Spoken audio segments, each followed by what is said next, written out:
Down here in South Texas, we're getting to the time of the year where we get to rattle. We're starting to see the rut come in. You know, you can see we're finding these rubs are just popping up every day with scrapes. So I wanted to go through a couple of rattling tips with you, because I think a lot of people try it once, it doesn't work for them, and then they say, oh, it didn't work and I'm not going to do it again. But, you know, I love topwater fishing too. You know, how many times do you throw a topwater plug or even a buzz bait and you don't catch a bass? So first and foremost, it's location, location, location. When you are picking a rattling spot, you want to find a place where you already have bucks active that are going to be defending their territory. This rub line goes from here past this watering hole on the other side of that little road and then all the way down back there. So we know a buck is marking this territory and he's going to defend it if two other bucks come in. So it's really important to get set up where you know you're adjacent to some bedding cover where you can pull them out of it. You also want to get to a place where you know your sound is going to travel. Let's run through a sequence. I'm going to show you how I would get set up and the common things that I see that people do wrong and that will help you a great deal. First things, you want to find a good spot that you have a backdrop on. A lot of times, I've seen in rattling and also elk hunting, archery elk hunting, a lot of times people want to get behind the bushes. Well, this happens fast and you have to be ready to move on to target, and you need to be sitting in front of your brush with a backdrop, not behind it. So it's a bright sunny day today, so the first thing I want is a nice shadowy spot. So this would be a perfect little spot. I can kick back in there. I still have some camouflage around me with these overhanging limbs, but my entire view right here, I've got about 180 degrees if he comes out, and I can swing on target quick and take him down, because you're only going to have a few seconds. So we have a quick detach model now with the Swagger, but when we're rattling, I still prefer the Hunter series because I'm already carrying rattling horns. I want my Swagger attached to my gun. So I'm gonna sit up and I'm gonna get me set up, and I can have this gun right here at the ready while I'm rattling. All right, I'm not gonna sit on my behind when I'm rattling. I'm gonna stay up on my knees, because if I'm down here, I don't have as much movement. I have to do another movement to adjust.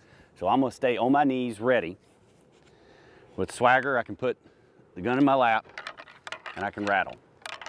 And another thing about your shooting position that I want to address is when you are shooting from a kneeling position, it's important which knee you put up. Right now, you always want, this is one of my pet peeves, I always want this knee to be under your shooting elbow. It's gonna lock down, you know, my floating elbow, versus if I'm here, my elbow's floating and I'm gonna run into some issues. So when I get set up, I'm gonna be like here. My first rattling set's gonna be nice and light. We're gonna see if anything's around. Just gonna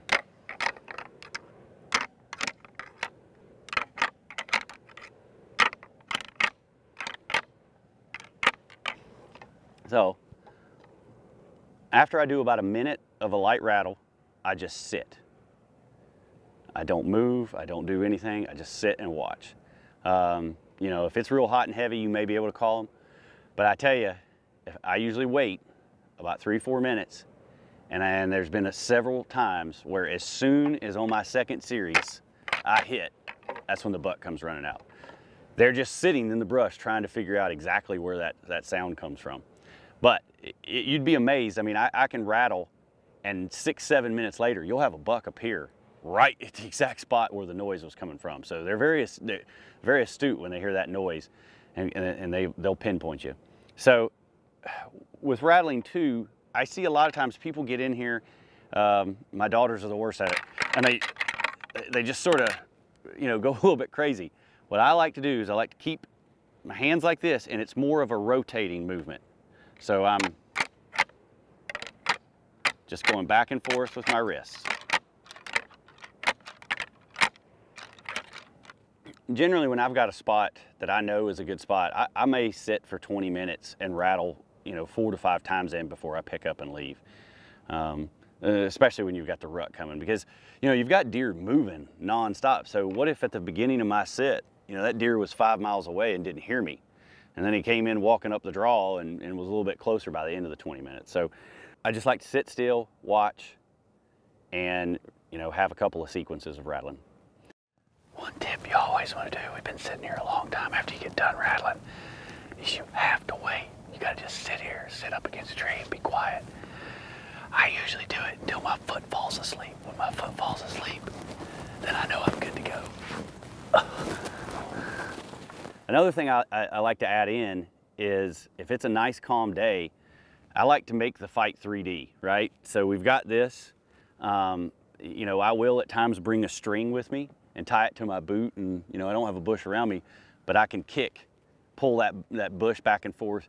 I'm trying to give that 3D experience to that buck to make him think it's even more realistic than it is.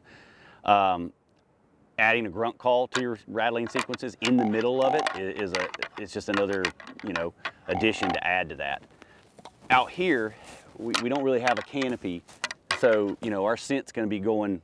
It's not going to stay in the canopy, but we still got to watch our scent, right? If I think the buck's going to be coming from the draw, my scent's perfect right here. I got the wind blowing, but I got to think about the way that buck's going to infill and the possibilities of him coming behind me.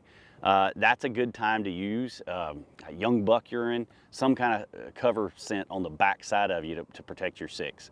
If you can find a land feature up against a hill or a rock or something like that'll not allow the bucks to move through there, that always helps too.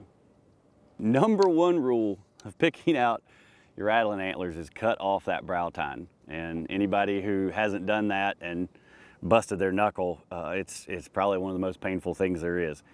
I personally, I've got a couple of different rattling antlers. I really like the sound of these. It's an 8-point.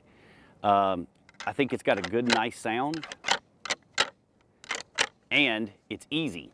If I've got antlers that have too much on them, or the tines aren't long enough, I don't get as much rattling off of that. Now, I've got some bigger antlers that I like to use, and frequently when those antlers are used, it sounds like a lot bigger buck. I don't see a lot of the smaller bucks, but I rattle in does a lot of times, and I rattle in the big bucks with those. So it's just kind of what I'm feeling. I generally don't use the heavier antlers till we get further into December and the rut gets heavy. But for me, this is a really nice pair. He was a nice clean 8, but first thing you do, get those brow tines out of the way.